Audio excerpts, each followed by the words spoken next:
오늘의 말씀은 예레미야서 14장 1절부터 12절의 말씀입니다. 예레미야서 14장 1절로 12절의 말씀입니다. 다 함께 봉독하도록 하겠습니다. 가뭄에 대하여 예레미야에게 임한 여호와의 말씀이라. 유다가 슬퍼하며 성문의 무리가 피곤하여 땅 위에서 애통하니 예루살렘의 부르짖음이 위로 오르도다.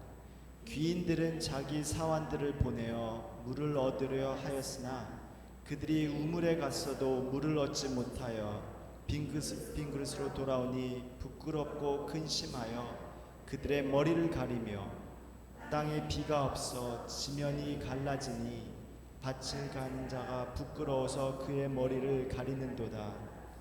들의 암사슴은 새끼를 낳아도 물이 없으므로 내버리며 들 나귀들은 벗은 산 위에서 승냥이같이 헐떡이며 풀이 없으므로 눈이 흐려지는도다.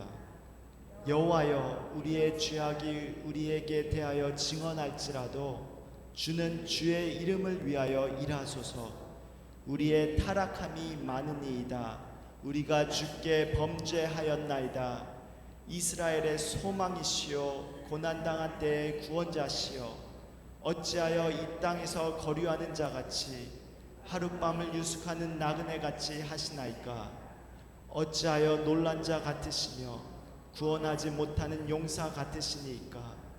여호와여, 주는 그래도 우리 가운데 계시고 우리는 주의 이름으로 일컬음을 받는 자요니 우리를 버리지 마옵소서.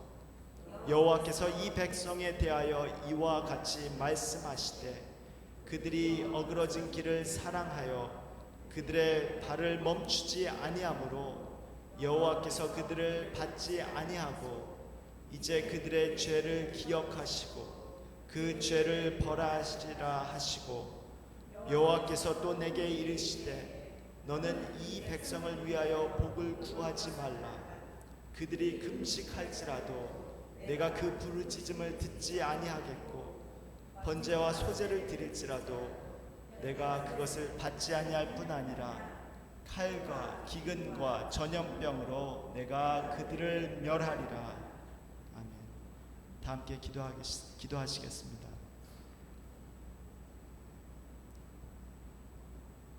성령 하나님, 이 시간 이 자리에 임재하여 주시옵소서. 이 시간 주님의 말씀 앞에 우리가 정직한 마음으로 또 두렵고 떨리는 마음으로 나아왔습니다. 이 시간 주님의 그 지혜와 계시의 영을 우리에게 부어주셔서 우리의 마음의 눈을 열어주시고 주께서 하시는 그 말씀 가운데 하나님의 아름다움과 주님의 위대하심과 주님의 그 영광스러움이 이 시간 우리 가운데, 우리의 마음 가운데, 또한 우리의 생각 가운데 깨달아지게 하여 주시옵소서. 주님의 진리로 인해 이 시간 기뻐하며 주님의 영광을 드러내는 귀한 시간 될 수 있도록 인도하여 주시옵소서. 감사하고 예수님의 이름으로 기도합니다. 아멘. 오늘의 본문의 주제는 시작과 함께 1절에서 명확히 드러나 있습니다. 바로 남유다에 임한 가뭄에 대한 하나님의 말씀이 선포된 것입니다. 가뭄이라는 주제를 중심으로 오늘 본문은 크게 세 단락으로 나뉘어 있습니다. 먼저 2절에서 6절까지 첫 단락에서 가뭄을 인한 현상을 시각적인 시로 묘사하고 있습니다. 7절부터 9절까지에서는 예레미야 선지자가 남유다를 위해 하나님께 드리는 기도가 있고, 또 마지막 단락인 10절부터 12절에는 예레미야의 기도에 대한 하나님의 답변이 나와 있습니다. 본문에서 이 아침에 우리 빛과 소금 공동체에게 가뭄에 대한 묵상을 통해 주시는 말씀을 받기 원합니다. 우선 오늘의 주제인 가뭄을 본문에서는 어떻게 정의하고 있을까요? 3절을 보시겠습니다. 물을 얻으려 하였으나 물을 얻지 못하여 라고 말씀하고 있습니다. 4절에서는 땅에 비가 없어라고 말씀하십니다. 즉 가뭄은 우리 생명의 근원이 되는 물의 부재, 영어로는 absence of water를 의미하는 것입니다. 물이 없는 우리의 삶은 심각한 고통의 현상을 초래합니다. 본문을 다시 한번 보실까요? 3절, 그들이 우물에 갔어도 물을 얻지 못하여 마실 물이 없어서 고통스럽습니다. 4절, 지면이 갈라지니 밭 가는 자가 부끄러워서 논밭에 소산이 없습니다. 5절, 새끼를 낳아도 풀이 없으므로 내버리며 들판에 풀이 없어 생명이 잉태되지 못하거나 잉태된 생명이 살아남지 못하고 있습니다. 6절, 헐떡이며 풀이 없으므로 눈이 흐려지는 도다. 무기력함에 무엇을 할 수 있는 힘이 완전히 소멸되었습니다. 참으로 고통스러운 상황이라고 할 수 있겠습니다. 이러한 상황에 대한 말씀을 통해 하나님이 우리에게 주시는 첫 번째 포인트는 바로 갈급함에 대한 정확한 인식을 통해 얻게 되는 가난하고 애통하는 마음입니다. 우리는 과연 우리가 직면하는 가뭄에 대해 정확한 인식을 갖고 있는 것일까요?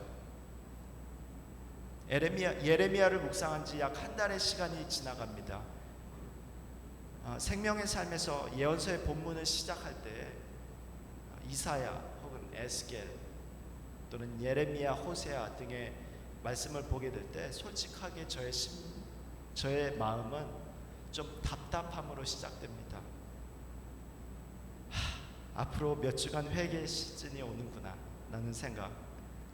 어떨 때는 지루하리 만큼 동일한 주제의 말씀이 계속해서 반복되다 보니 묵상이 단조로운 패턴으로 박제화되기도 하는 것을 봅니다. 그럼에도 하나님께서 우리에게 예레미야의 말씀을 주시는 이유는 무엇일까요? 그것은 바로 하나님께서는 우리의 마음의 황폐한 가뭄을 올바로 또한 매 순간 직시하기를 바라시기 때문입니다.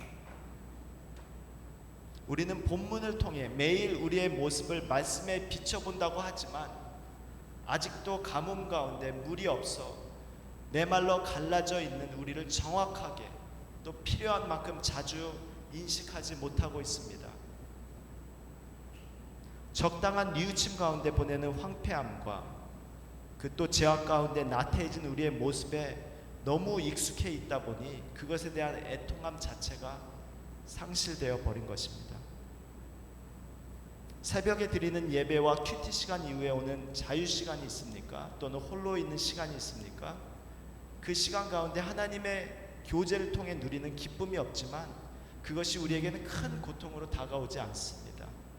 3절에 나온 식수의 부족함이 우리에게 별다른 거리낌이 없다는 것이죠. 5절과 6절에 들판과 살림의 무성함을 찾아볼 수 없는 열악하고 공고함에 대한 괴로움 자체가 사라져 버렸습니다. 우리가 예배와 그리고 또 기도의 자리에 나아올 때 우리 마음의 기대가 어떻습니까? 아예 없거나 그것이 너무 작아서 그 하나님의 능력의 위대함에 비교할 때 너무나 보잘것이 없지 않습니까? 심하게 말하게 된다면 그 자체는 하나님의 영광에 대한 모독이 되는 것입니다. 적당히 눈물이 흐르고 마음의 감동을 받아 위안을 받는 것으로 끝나는 것이 우리의 예배에 대한 기대가 되어서는 안 되겠습니다. 예수님께서 침례 요한에게 알리신 말씀처럼 맹인이 보며 못 걷는 사람이 걸으며 나병 환자가 깨끗함을 받으며 귀먹은 사람이 들으며 죽은 자가 살아나며 가난한 자에게 복음이 전파되는 예배와 우리들의 매일매일의 삶이 하나님의 능력으로 이루어지는 간절하고 거룩한 갈망이 있기를 원합니다. 아울러 4절에 논과 밭에 소산이 없음과 같이 열매가 사라져버린 우리의 모습에 대한 갈급함이 있어야 되겠습니다. 보리 바컴 목사님의 설교에서 전적으로 타락해버린 인간의 자아를 우리가 깨닫지 못하는 모습이 설명되어 있는 것을 제가 한번 번역해 보았습니다. 우리는 죄인입니다. 그런데 우리는 그것을 전혀 이해하지 않고 있습니다. 그렇기에 우리에게는 우리의 옆집에 사는 친절한 할머니에게 복음을 전해야 하는 위기감을 느끼지 못하고 있습니다. 왜냐하면 우리에게 그분은 그저 친절한 할머니이기 때문입니다. 우리는 이 심각성을 잘 모르고 있습니다. 그러기에 우리는 장례식에 갔을 때 이렇게 말합니다. 이곳을 떠나 더 좋은 곳에서 쉬고 있으실 거예요. 비록 친절함을 가지고 있던 그 할머니가 하나님과 시간 보내는 것을 전혀 원하지 않았더라도 말이죠. 그분이 과연 이 땅에서 전혀 시간 보내기를 원하지 않던 하나님과 갑자기 영원의 시간을 보낼 수 있으리라 정말 믿는 걸까요? 우리 안에 복음 전도와 세계 선교에 대한 가슴 아픈 안타까움이 있습니까? 황폐한 열방을 바라보는 하나님 아버지의 마음이 우리에게 안타까운 중보의 자리에 나아오게 하고 있습니까? 다시 한번 돌이켜 생각해 봐야 할 것 같습니다. 우리 교회는 십자가의 삶을 통해 세상의 빛과 소금의 사명을 감당하기 원하는 교회입니다. 우리가 말하는 그 십자가의 삶은 마태복음 5장에 나와 있는 팔복의 말씀 가운데 드러나 있습니다. 그 팔복의 처음에 두 가지가 바로 가난한 심령과 애통하는 마음입니다. 우리가 가뭄으로 황폐하여진 모습을 매 순간 바라보는 것이 가난한 심령을 갖는 것입니다. 그리고 주님 앞에 우리의 그 모습을 가지고 애통함으로 부르짖어야 하는 것입니다. 7절부터 9절에는 예레미야의 자신과 이스라엘을 위한 부르짖음이 있습니다. 마치 모세의 모습을 연상케 하는 그의 중보에 찾아오는 본문 마지막 단락의 하나님의 대답에는 예상과는 달리 무서운 진노의 메시지가 기다리고 있습니다. 10절을 보시면 여호와께서 그들을 받지 아니하고 또 죄를 기억하시고 그 죄를 벌하시리라고 말씀하십니다. 더 나아가 11절에는 너는 이 백성을 위하여 복을 구하지 말라. 12절 부르짖음을 듣지 아니하겠고 그들을 멸하리라고 하십니다. 이 말씀 가운데 여러 가지의 묵상 포인트가 있겠지만 시간상 오늘 아침 우리가 집중해야 될 부분은 하나님의 남유다를 향한 진노의 이유가 되겠습니다. 다시 한번 10절로 돌아가 보겠습니다.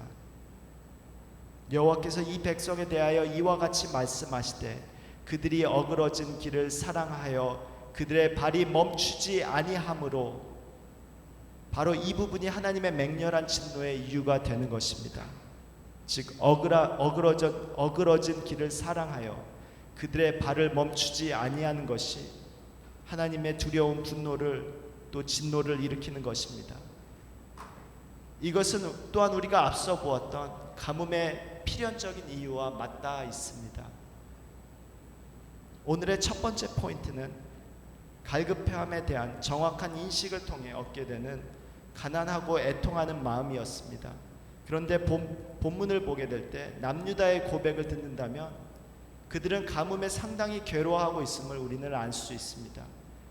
2절 유다가 슬퍼하며 성문의 무리가 피곤하여 땅 위에서 애통하니 예루살렘의 부르짖음이 위로 오르는도다. 3절 부끄럽고 근심하여 그들의 머리를 가리며 4절 밭가는 자가 부끄러워서 그의 머리를 가리는도다. 이 모습 가운데 이들의 가뭄을 통하여 부르짖는 모습 가운데 왜 하나님의 반응은 그들이 어그러진 길을 사랑하여 그들의 발을 멈추지 아니한다고 말씀하실까요? 왜냐하면 그들의 안타까움과 그들의 고통에 대한 부르짖음은 직면하는 가뭄의 현상에 머무르고 있기 때문입니다. 사람들은 그들의 부유함 속에서, 가난함 속에서, 존귀함 속에서, 비천함 속에서 모두가 직면하는 가뭄이 있습니다. 고통과 괴로움과 두려움과 근심과 아픔과 외로움과 힘겨움이 있습니다. 그런데 하나님께서는 우리에게 특별하게 주목하기 원하는 것이 있습니다. 그것은 우리의 안타까움이 현상 속에 직면하는 가뭄에 머무른 것이 아니라 그것을 잉태하고 있는 더 높은 차원의 가뭄에 대한 해결로 이어지는 것입니다. 오늘 말씀의 처음 부분에 언급되었던 가뭄에 대한 정의에 대해서 생각해 볼까요? 그것은 생명의 근원이 되는 물의 부재라고 말씀드렸습니다. 혹시 떠오르는 말씀이 있지 않습니까? 예레미야 2장의 말씀입니다. 12절과 13절의 말씀을 제가 읽도록 하겠습니다. 너 하늘아, 이 일로 말미암아 놀랄지어다. 심히 떨지어다. 두려워할지어다. 여호와의 말씀이니라. 내 백성이 두 가지 악을 행하였나니 곧 그들이 생수의 근원이 되는 나를 버린 것과 스스로 웅덩이를 판 것인데 그것은 그 물을 가두지 못할 터진 웅덩이들이니라. 온 우주의 놀라움을 금치 못해 떨고 두려워할 충격의 사건이 있다고 12절은 말씀하고 있습니다. 우리는 최근 헝가리의 다부뉴강의 참사 사건이나 또 전 남편을 말할 수 없이 잔혹하게 살해한 고유정 씨의 그 사건을 접할 때 반응이 어떠하였습니까? 그 인명의 피해나 또한 그 잔혹성으로 인해 우리로 충격과 또 안 좋은 의미의 떨림을 가져다 주지 않았습니까? 그런데 온 우주를 충격에 휩싸버린 이 사건의 이유는 생수의 근원 되시는 하나님을 버리고 물을 가두지 못한 웅덩이를 우리 스스로 팠다는 것입니다. 여기 오늘 말씀의 두 번째 포인트가 있습니다. 그것은 우리의 가시적인 가뭄을 잉태하는 더 근본적인 가뭄은 바로 생수의 근원이 되시는 하나님을 버린 것입니다. 이것은 절대로 가볍게 여길 수 없는 매우 무거운 포인트가 됩니다. 넓고 광활한 모든 피조 세계, 온 우주의 놀람과 두려움과 떨림을 초래하는 사건이 바로 이것이기 때문입니다. 바로 영원한 기쁨과 가장 아름답고 소중한 가치가 되시고 영화롭고 위대한 위엄의 왕이자 우리를 무한히 사랑하시는 하나님을 던져버리고 세상에 보잘것없는 무익한 것을 취한 것입니다. 우리의 가뭄을 해소하려고 말라서 비틀어진 황폐한 땅에 우리는 무엇을 매일 들이붓고 있습니까? 더 많은 소유로 우리의 갈증을 해소하려 합니까? 굳이 필요가 없음에도 오더하게 되는 습관적인 구매들이 있습니까? 더 많은 인컴을 통해 얻으려는 안도감이 있습니다. 마치 우리의 뱅크 어카운트의 밸런스가 우리의 행복을 보장해 줄 수 있다는 그 믿음이 있습니다.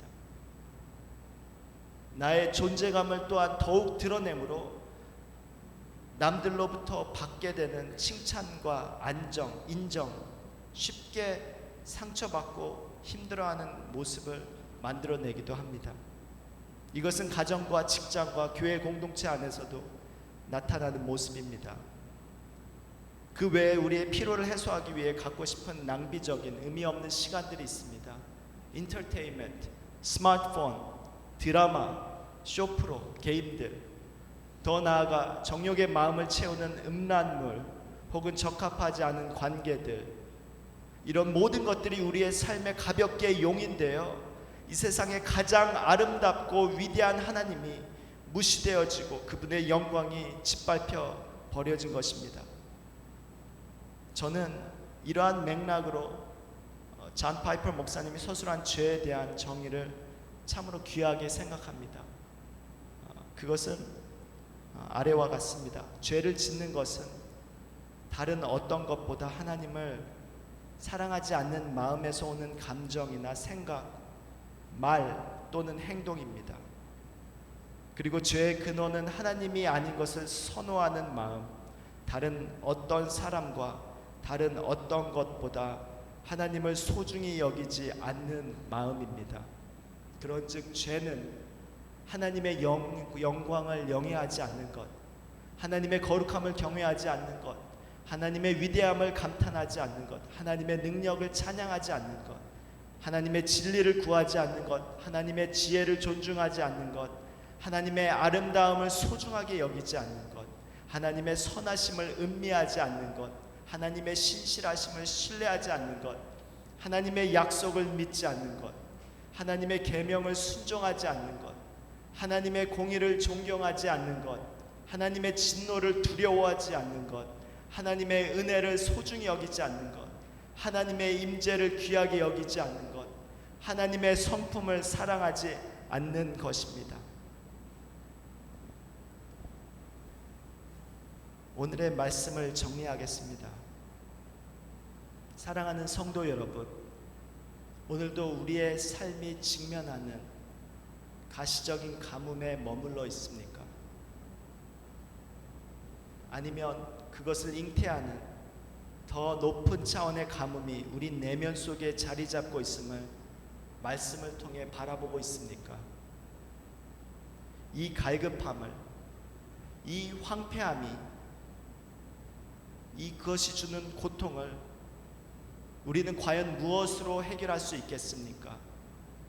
우리의 깨달음으로 할 수 없습니다. 우리의 노력으로 할 수 없습니다. 우리의 뇌면은 죄로 인해 전적으로 오염돼 버려 생명의 근원 되시는 하나님을 끊임없이 거부하고 있기 때문입니다. 우리의 타락이 전적이고, 우리의 하나님을 반역하는 마음이 전적이고, 우리의 하나님의 말씀에 대한 복종을 거부함이 전적입니다. 여기에서 우리는 하나님의 전지적인 주권과 값없이 베푸시는 은혜의 아름다움과 그분의 능력의 위대함을 복음 가운데 발견하게 됩니다. 다시 한번 말하겠습니다. 여기서 우리는 하나님의 전지적인 주권과 값없이 베푸시는 은혜의 아름다움과 그분의 능력의 위대함을 복음 가운데 발견하게 됩니다. 아무런 선함이 존재하지 않는 우리에게 그분의 기쁘신 뜻 가운데 우리를 예정하셔서 우리를 그리스도로 말미암아 그분의 자녀를 삼으시고 하나님의 영광의 찬송이 되게 하시는 것입니다. 할렐루야. 오직 하나님께서 우리를 부르시고 그리스도를 믿는 믿음 가운데 새롭게 창조하셔서 가물어 메마른 땅에 성령께서 단비를 내리시고 경작하셔서 열매 맺는 옥토로 변화시켜 주시는 것입니다. 요한복음 7장 37절로 39절의 말씀입니다. 예수께서 서서 외쳐 이르시되 누구든지 목마르거든 내게 와서 마시라. 나를 믿는 자는 성경의 이름과 같이 그 배에서 생수의 강이 흘러나오리라 하시니 이는 그를 믿는 자들이 받을 성령을 가리켜 말씀하신 것이라. 아멘. 우리를 택하셔서 그분의 거룩한 백성을 삼아주신 주님께서 오늘도 우리를 초청하십니다. 누구든지 목마르거든 내게로 와서 마시라. 그 배에서 생수의 강이 흘러나오리라. 메마른 광야와 같은 우리의 갈급함을 예레미야의 말씀을 통해 인식한다면, 그래서 우리의 마음이 가난함을 인해 애통한다면 예수님의 이 초대에 오늘도 어찌 기쁨으로 우리가 응하지 않을 수 있겠습니까? 시편 63편에 있는 다윗의 고백으로 말씀을 마무리하겠습니다. 이것이 가뭄 속에 하나님을 향한 우리의 고백이 되기를 바라고 소망합니다. 하나님이시여 주는 나의 하나님이시라. 내가 간절히 주를 찾되 물이 없어 마르고 황폐한 땅에서 내 영혼이 주를 갈망하며 내 육체가 주를 앙모하나이다. 내가 주의 권능과 영광을 보기 위하여 이와 같이 성소에서 주를 바라보았나이다. 주의 인자하심이 생명보다 나음으로 내 입술이 주를 찬양할 것이라. 이러므로 나의 평생에 주를 송축하며 주의 이름으로 말미암아 나의 손을 들리이다. 골수와 기름진 것을 먹음과 같이 나의 영혼이 만족할 것이라. 나의 입이 기쁜 입술로 주를 찬송하되 내가 나의 침상에서 주를 기억하며 새벽에 주의 말씀을 작은 소리로 읊조릴 때에 하오리니 주는 나의 도움이 되셨습니다. 내가 주의 날개 그늘에서 즐거이 부르리이다. 아멘. 다 함께 기도하겠습니다.